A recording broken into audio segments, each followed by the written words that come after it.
Haason Reddick and his camp are holding on strong. Okay. There are some numbers out there regarding what Haason Reddick wants, which we kind of already figured out. But what has been said already to the Philadelphia Eagles, a deal on the table, and the Eagles are not budging either. And a potential holdout could happen. We're going to be talking about the NFL Combine, why the Eagles are should get more of a cornerback need for the scheme in the second round, and a specific player that I love a lot that I've been watching. Should be a lot of fun. So let's get straight into it. You better drink. Because I've seen enough horror movies to know any weirdo wearing a mask is never friendly.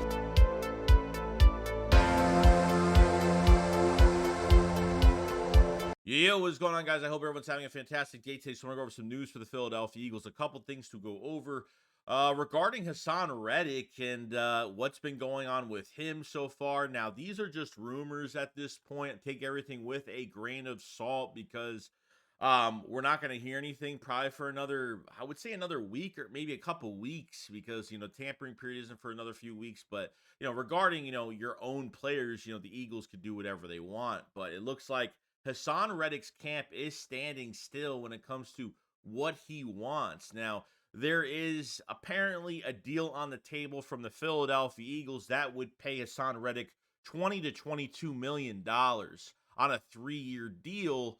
And it looks like Reddick and his agent, it looks like they are standing still. They are not accepting this, and they still want $25 million a year on a 3-year deal. Now, I don't think it's even changed at this point, and I feel like something is going to happen. I feel like that, we are going to keep Haason Reddick. I don't think this is going to somersault into anything.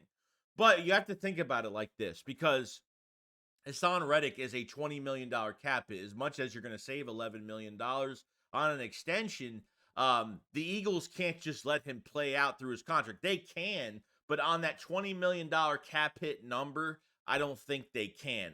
It's almost impossible that they'll keep him on that number. Save some money on an extension, and something has got to happen at this point. So I think it's either an extension or he gets traded. And I feel like they will meet in the middle when it comes to a specific number. We've already said that, Haason Reddick deserves to get paid. He's the 18th highest paid defensive end in the league and, 4 double-digit sack seasons, 2 with the Philadelphia Eagles, 2 straight years. You're going to be asked for more money where Haason Reddick came to the Eagles a couple years ago as a free agent and, took a big pay cut. We were kind of surprised. He probably should have got more money, but wanted to play in Philadelphia so bad. So 2 years later, he earns his keep, obviously. And he's trying to get a deal done with the Eagles. I think the Eagles want to get a deal done. I feel like it's going in the right direction. Um, somebody will budge sooner or later where other teams are not going to pay him 25 plus million dollars a year. Brian Burns was offered $27 million a year, and he's trying to get 30 plus a year. You know what I mean? So there's a lot going on with Haason Reddick and how this whole thing is going to play out. But it looks like this is going to be a standoff for a little bit. Wouldn't say too long. I'd say maybe a couple weeks, and then maybe things will start to turn up a little bit. You know what I mean? So it would be a shame to lose Haason Reddick. You don't give up a guy like this, even if he's turning 30 in September. I get both sides of it if the Eagles do want to trade him. So I understand it 100%. But because it may look bad to the people's eye that Reddick hasn't accepted a deal yet, it makes him a bad person. It doesn't. He wants to find out his number, bring it back to the Eagles, and see what number they can move in the middle on. And this is all rumors right now because there really hasn't been, besides Reddick saying he wants to stay in Philly and he seek permission to, go out and find his number, what his value is, because the Eagles somewhat think that they have him at a good value right now.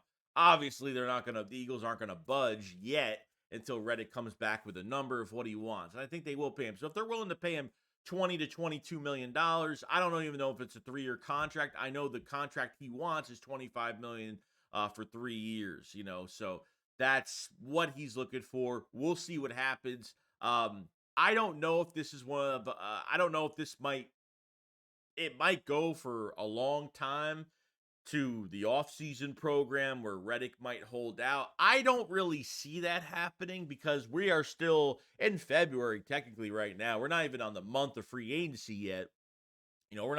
We haven't even touched our own roster yet. All the Eagles have done has been signing coaches and only signed 2 players at this point, which aren't high value targets yet. So we haven't really done too much to our own roster, haven't freed up any money.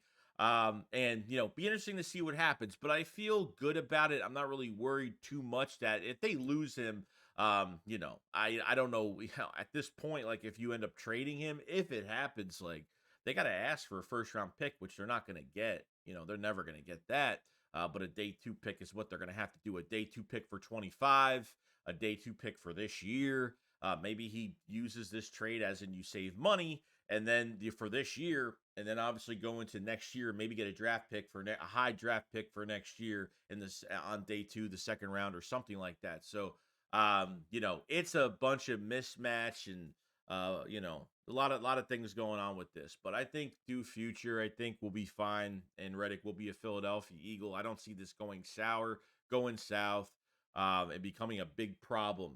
Because you lose Reddick, man, you got a big hole there. Because I mean, you need like a couple guys. I mean, even with Reddick here, I still think you need like another 2 edge rushers at this point. I think they have to pay another one or draft one high in the draft, another guy. Since Nolan Smith hasn't produced and Brandon Graham's a free agent, and Josh Sweat's on the last year of his deal. And I don't think if they pay Reddick, they're not paying Josh Sweat. It's not going to happen. They're going to let Josh Sweat go at this point after this year if Reddick gets paid. You can't pay everybody, so I think going into the draft will be the thing that makes more sense at this position if Reddick does stay. So we'll see what happens with that situation. Now, the NFL Combine is this week. I'm very excited to see where the Eagles, it's early in the process, so free agency really designates where the Eagles go. But I've kind of had a thought on some things, and depending on what happens with Haason Reddick and some other guys who get cut, and what the interest would be. The Eagles have been mocked to a lot of linebackers. The Eagles have been mocked to especially cornerback. And I don't think, when you're drafting in the top, at least the first round, when you draft the first round cornerback, you want these guys to play press man coverage. And I don't think the Eagles are going to draft a guy like that because it's out of what Vic Fangio is doing with some of his players when it comes to his scheme. You want to get more of an off-ball guy that plays more zone, and drafting a guy in the first round makes absolutely no sense at this point. If you're looking at, I would love to get Kool-Aid McKinstry would be fantastic, and if he drops, would be great. But I think one in this on day 2, which would make more sense, more of a scheme fit. Yes, you should always in the first round, it should always be best player available. So we'll leave it at that to where they might go, whether it's linebacker, whether, which they haven't done in years, whether it's, safety, or they get an offensive player. Who knows? An offensive lineman could be at stake in the first round. A lot of offensive linemen have been connected. The unofficial visits really do connect what the Eagles might be doing and the interest level that they have. But go on day 2 for Ennis Rakestraw from Missouri at 6'1", 188 pounds. 8% tackle rate, doesn't miss tackles, more zone, barely plays press, and one of the most physical, tackling cornerbacks that are out there. Guy packs a punch on the defense, sheds blocks really well. He has instinct. He's smart. Check out some of his highlights. He's absolutely amazing, and he's already been linked to the Philadelphia Eagles in the second round. As of right now, the Eagles have 2 second-round picks. This is more of a scheme fit corner, okay? Because, like I said, you're not going in the first round and getting a press man type guy when we're not playing press with these cornerbacks. You know what I mean? So it's going to be, you go into the second round, more scheme fit type guy, and that's perfectly fine. And getting a guy like Ennis Rakestraw, where he is a ball hawk, where he's a hard hitter. He's been, I guess, compared to Devin Weatherspoon, which is a great comparison because I love that kid as well. Plays with a nasty punch, which I really do like. He's got that pushback towards him. Plays angry, plays physical. And just check him out because he's ready to hit somebody. And getting a guy like this totally fits the mold in Philadelphia. Does a fantastic job. Doesn't miss tackles at all. He's very good with that. You obviously need to draft guys that can tackle really well at a high level and only can get better as time goes by. So if you draft Ennis Rakestraw in the second round, then, we'll see what happens. If the Eagles feel like, there's a bigger competition where Slay is still going to be here as the number one guy, and then I don't know if Ennis Rakestraw will be your number two or whatever the case may be. But, because of this scheme, I guess, the best receiver is going to line up. The best corner might not line up on a specific side. I don't know what Vic Fangio does with his cornerbacks regarding, like, does he care if the best receiver is on your weaker cornerback? Or because the scheme takes over everything. I don't think he moves everybody. I don't think he's going to switch Slade to the other side when a certain receiver moves somewhere. I think they're going to keep everything as is and play basic and let these guys line up and play off ball.